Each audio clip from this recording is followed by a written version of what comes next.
दुनिया क्रिकेट में आपने देखा होगा कि बड़े से बड़े क्रिकेटर जो कि सेंचुरी बनाता बनाता सिर्फ एक रन से रह जाता है।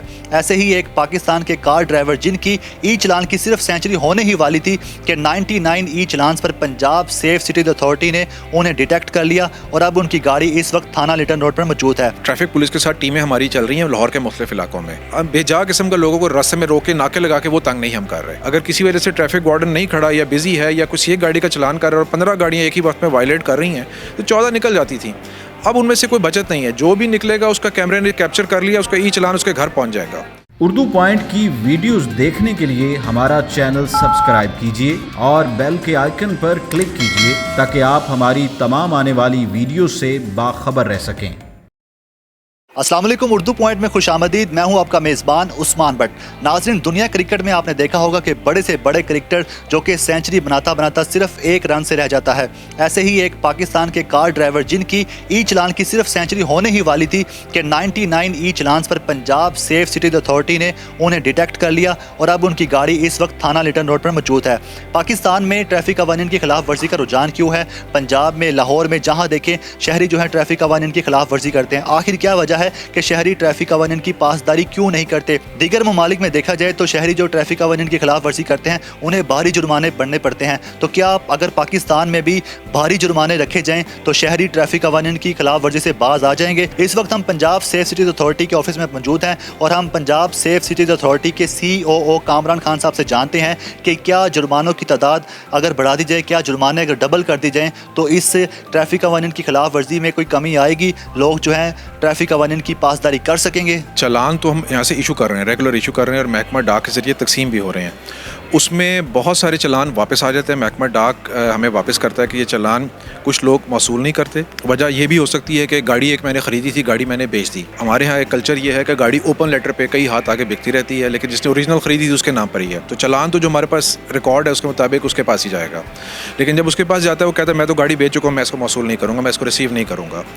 दूसरी वजह उसकी ये सामने आ रही है कि लोग, मैंने एक गाड़ी जब ख़रीदी, मैं किराए के मकान पर रहता था, मेरा एड्रेस चेंज हो गया तो रिकॉर्ड में मेरा वही एड्रेस है जिस पर मैंने पहले गाड़ी खरीदते वक्त लिखा था, तो वो अपडेट नहीं है। तो रिकॉर्ड में नहीं है तो जाहिर है हम तो रिकॉर्ड के मुताबिक उसी जगह पे चलान भेज रहे हैं। महकमा डाक उसी जगह पे इसको लेके जा रहा है डिलीवर करने के लिए, लेकिन जब वो आगे बताते हैं कि ये साहब तो यहाँ पे रहते नहीं है ना, ये गाड़ी यहाँ पे है, तो वो अभी वापस आ जाता है। तो एक बड़ी वजह तो ये है कि चलान जो उन तक नहीं पहुँच रहे। लेकिन इसके ऑल्टरनेट हमने बहुत सारी चीज़ें दी हैं हमारी वेबसाइट पर जाके। अब शहरियों को पता होना चाहिए कि वो जाके अपना खुद चेक कर सकते हैं। आपको अगर चलान नहीं भी पहुँच रहा, और बहुत सारे लोग इस चीज़ को अप्रिशिएट भी कर रहे हैं हमें कि हमने खुद ही चेक किया, हमें चलान नहीं मौसूल हो चुका था किसी वजह से, हमने चेक किया और तो हमारे 1, 2, 3 चलान पेंडिंग थे, हमने वहाँ से प्रिंट लिया, वहाँ प्रिंट करने की सहूलत भी है, प्रिंट किया और उसको हमने पे कर दिया। ट्रैफिक पुलिस के साथ टीमें हमारी चल रही हैं लाहौर के मुख्तलिफ इलाकों में। कोशिश हम ये करते हैं कि 1, 2 चलान के ऊपर लोगों को तंग ना करें, लेकिन जो बहुत ज़्यादा 5, 10 जैसे आपने बताया कि 99 चलान भी हो गए, तो हमने कैटेगरी इस तरह करते हैं, नीचे लाते हैं। जो ऊपर टॉप पे पहले होते हैं 100, 200, 300 पहले उनको करते हैं, फिर उसको नीचे आते चले जाते हैं।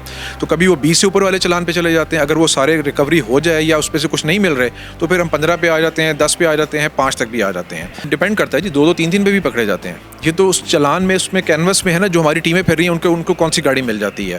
लेकिन फोकस ये होता है कि जो ज़्यादा वायलेशन करके निकले हुए हैं और वो एक डेटरेंस उनको नहीं फील हो रही है कि हमें कोई कुछ नहीं कह रहा, तो पहले वो चीज़ करें और ताकि फिर उसको हाईलाइट भी करें और लोगों को आगाही हो कि इसमें बचत कोई नहीं है। जो एक दफ़ा चलान हो गया है वो आपको पे करना पड़ेगा। तो बेहतर है कि बजाय कि आपको तकलीफ उठानी पड़े, आप फैमिली के साथ जा रहे हैं, किसी इमरजेंसी में जा रहे हैं और आपको उस वक्त रोका जाए और आपको कहा जाए आपके इनकन्वीनियंस हो, तो आप उसको खुद पे कर दें। एक जिम्मेदार शहरी के तौर पे आप उसको बगाए हमारी वेबसाइट पे जाके चेक करते रहें और वहाँ से देखें, वहाँ से प्रिंट ले लें और पे कर दें। उसको हमने देखा है जी, उसमें काफ़ी सारे चलान तो वो हैं जो कोरोना पीरियड के भी हैं, तो उसमें वो टीमें भी एक्टिव नहीं थी और चलान अगर जल्दी जनरेट भी नहीं हो सके, वरना उसको टाइमली चलान का पता लगता रहता।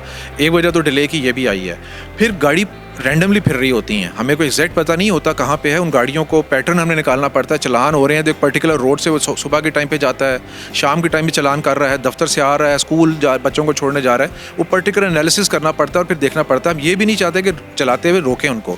ये भी कोशिश होती है कि अगर उसको गाड़ी को चलते हुए आइडेंटिफाई कर लें तो अगला जो कोई पॉइंट है, इशारा है, वहाँ पर जाकर उसको रोका जाए। जब ट्रैफिक सिग्नल पर वो रुका हुआ हो तो उसको कहा जाए वहाँ पर देख लें, या वो किसी पार्किंग में गाड़ी खड़ी हुई मिल जाए तो हम उसको आइडेंटिफाई करते हैं। बेजा किस्म का लोगों को रास्ते में रोक के नाके लगा के वो तंग नहीं हम कर रहे। जब वो चालान यहाँ से बनाता है उसको पता है, उसमें लिखा होता है इवन चालान अगर आज मेरा आया तो हर चालान के ऊपर मेरे उससे जो पहले चालान निकल चुके हैं और पेंडिंग है, पे नहीं हुए हैं, उसकी तादाद लिखी होती है।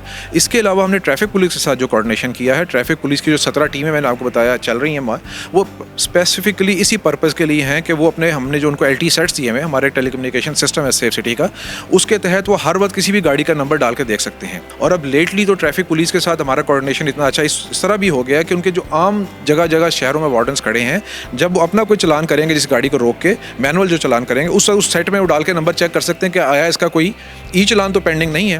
पहली फेज़ में वो आगाह करेंगे, उनसे भी रिकवरी नहीं करेंगे, उनको बताएंगे कि आपके पेंडिंग है, बेहतर है कि आप पे कर दें, वरना नेक्स्ट टाइम जहाँ कहीं भी आपको रोका गया फिर ये जो भी इसका कानूनी तरीका है वो पूरा किया जाएगा। ये SMS कर रहे हैं जो डिफॉल्टर गाड़ी हैं, पहले उनको कर रहे हैं। पहली फेज़ में महीना 2 महीना हम इसको टेस्ट करेंगे रिस्पॉन्स कैसी आ रही है, और ग्रेजुअली हम इसको ले जाएंगे। जब चालान इशू होगा, चाहे आपका एक चालान भी हुआ है, आपको उसी वक्त मैसेज चला जाएगा। बट इसकी एक कॉस्ट है ना, उसको एनालिसिस करके कॉस्ट बेनिफिट के किस तरीके से कितनी गाड़ियों पे हमने SMS के जरिए आगाही देनी है। देखें ये साइकी ह्यूमन साइकी है, ये सिर्फ कोई पाकिस्तान की साइकी नहीं है, दुनिया भर में जहाँ पे भी है इसके लिए डेटरेंस क्रिएट करनी ज़रूरी है। कानून की अमलदारी डिटरमिन करती है कि लोग कितना उस पर अमल करेंगे। कुछ हमारे एजुकेशनल सिस्टम में भी और हमारी अपब्रिंगिंग में ये चीज़ें शामिल नहीं है कि हमें वहाँ से ही तालीम दी जाए कि हम कानून को और ट्रैफिक को इस पर अमल करें, क्योंकि वो चीज़ें नहीं है। तो फिर उसके लिए ज़रूरी है कि कानूनी तौर पर डेटरेंस इतनी हो कि किसी को ये पता होना चाहिए कि अगर मैंने ये वायलेशन कर दी मेरी बचत कोई नहीं है। अब जैसे जब आपका मैनुअल चालान था, अगर किसी वजह से ट्रैफिक वार्डन नहीं खड़ा या बिजी है या कुछ एक गाड़ी का चालान कर रहा है और 15 गाड़ियाँ एक ही वक्त में वायलेट कर रही हैं तो 14 निकल जाती थी। अब उनमें से कोई बचत नहीं है, जो भी निकलेगा उसका कैमरे ने कैप्चर कर लिया, उसका चालान उसके घर पहुंच जाएगा। तो ये जो डेटरेंस है इसने ट्रैफिक को ऑलरेडी बहुत बेहतर भी किया है, बट अभी इसमें बहुत गुंजाइश है मज़ीद बेहतर करने की, जो हम ट्रैफिक पुलिस के साथ इसमें काम कर रहे हैं। और आने वाले वक्तों में आप देखेंगे इंशाल्लाह ताला मज़ीद बेहतरी आएगी। बाहर के मुल्कों में बड़े हैवी जुर्माने इस पे देने पड़ते हैं और इसीलिए डेटरेंस भी है, लोग ऑब्जर्व भी करते हैं और उनको कोई ना भी देख रहा हो और ना भी कोई हो तो वो पूरा अमल करते हैं। अकेली गाड़ी भी होगी रात के वक्त भी तो वो इशारे पर ज़रूर रुकेगी। हमने भी एक हुकूमत से इसमें एक समरी इनिशिएट की हुई है जिसमें जुर्मानों के इजाफे का कहा गया है, रिक्वेस्ट की गई है। वो जब असेंबली में पेश होगा और बिल पास होगा तो उसके मुताबिक वो होंगे। इब्तदाई तौर पे तो उसमें हमने रिकमेंड यही किया था कि उसको डबल कर दिया जाए जुर्मानों को।